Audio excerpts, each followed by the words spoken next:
أما بعد فقد قال الله تبارك وتعالى في القرآن المجيد والفرقان الحميد أعوذ بالله من الشيطان الرجيم بسم الله الرحمن الرحيم ولا تهنوا ولا تحزنوا وأنتم الأعلون إن كنتم مؤمنين. رونق بزم حضرت صدر سعید اور مہمانان خصوص اور عزیز طلباء، السلام علیکم ورحمۃ اللہ وبرکاتہ. معزز اساتذہ کرام اور گلشن قاسمی کے گل و لالا، بزم سجاد کی اس تاریخی اجلاس میں مجھے جس موضوع پر لب خشائی کی سعادت ملی ہے وہ سرزمین ہندوستان کی آواز ہے، اور وقت کا ایک اہم سوال ہے کہ ہندوستان کے مسلمانوں کا مستقبل روشن کیسے ہو. نوجوانان اسلام، یہ تو ایک وقت کا سوال ہے، لیکن میرا بھی تم سے سوال ہے کہ آخر یہ انقلاب کیسے آیا؟ ہندوستان کی دھرتی نے اس سوال کی جرأت کیسے کی؟ اس بولنے کا موقع کیوں ملا؟ ہندوستان کی گلیوں میں یہ آواز کیوں گونجی؟ کیا ہندوستان کی سرزمین نے شاہان مغلیہ خلجی مغولی کی 800 سالہ حکمرانی کو بلا دیا؟ کیا اس بزم جنرل پشا کو وہ دن یاد نہیں ہے جب وہ انگریزی سامراج کے چنگل میں سسک رہی تھی، غلامی کا توق اور ذلت کی زنجیر میں جگڑی ہوئی تھی، اس کی عصمت و تقدس کو پامال کیا جا رہا تھا، امن کا خاتمہ ہو چکا تھا. اے سرزمین ہند، بتاؤ تمہیں کس نے آزاد کرایا تھا؟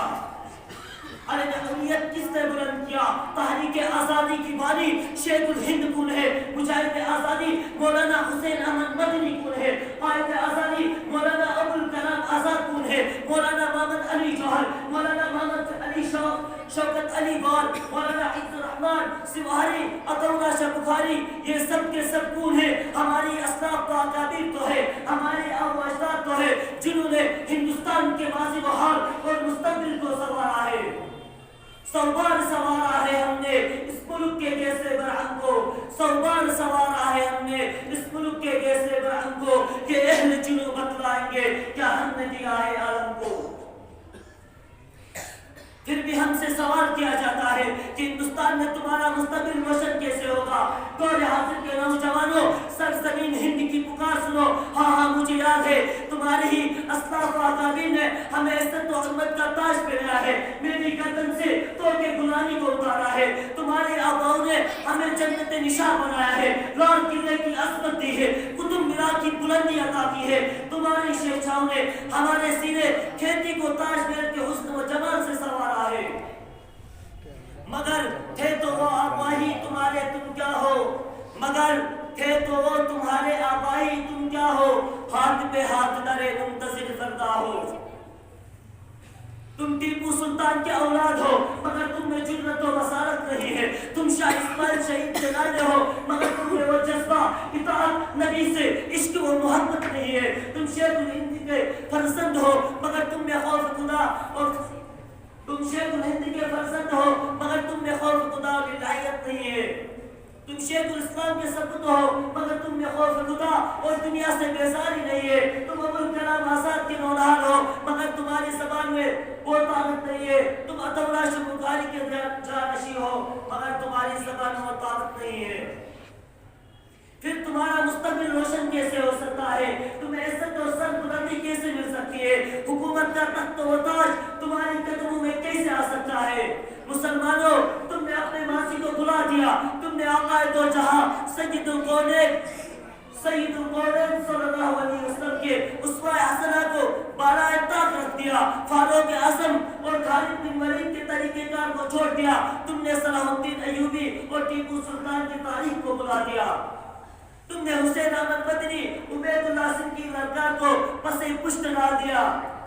تم نے کبھی اسیران واجہ کی فریاد پر غور نہیں کیا. پھر تمہارا مستقبل روشن کیسے ہو سکتا ہے؟ برادران اسلام، آپ اسلامی تاریخ کا مطالعہ کیجئے، اس کے اوراق کو کمزور کر دیکھیے. وہ کون سی طاقت تھی جس نے سارا عرب میں ہلچل مچا دی تھی؟ وہ کون سا اصول تھا جس نے جہالت و ضلالت، کفر و شرک کے اندھیروں میں سعادت و ہدایت کا چراغ روشن کیا تھا؟ وہ کون سا دستور تھا جس نے عرب کے بدوؤں کو کو نجوم ہدایت بنا دیا اور انہیں کیسر و کسرا کا تخت و تاج کا مالک بنا دیا تھا۔ وہ کون سا نسخہ کیمیا تھا جس نے صحابہ کرام کو دنیا کا قائد و رہبر بنا کر امامت و قیادت، حکومت و سیاست کے میدان کا بھی شاہ سوار بنا دیا؟ وہ کون سی طاقت تھی جس نے مٹھی بھر مسلمانوں کو ہزاروں کو لاکھوں پر فتح و نصرت عطا کیا تھا، جس کے صدائے تکبیر سے دشت و جبل بھی گونج اٹھی، جنہیں دیکھ کر سمندروں نے راستہ دیا، صحرا عرب کے جنگلوں کے درندوں نے بھی راستہ چھوڑ دیا، جس کے بارے میں علامہ اقبال نے کہا تھا، دشت تو دشت ہے دریا بھی نہ چھوڑے ہم نے، دشت تو دشت ہے دریا بھی نہ چھوڑے ہم نے، بحر ظلمات میں دوڑا دیے گھوڑے ہم نے۔ ملت اسلامیہ کے نوجوانوں، وہ ایمان کی طاقت تھی، وہ آسمانی قانون تھا، وہ ربانی دستور تھا، وہ قرآن کی اطاعت اور رسول کی فرمانبرداری کا کرشمہ تھا۔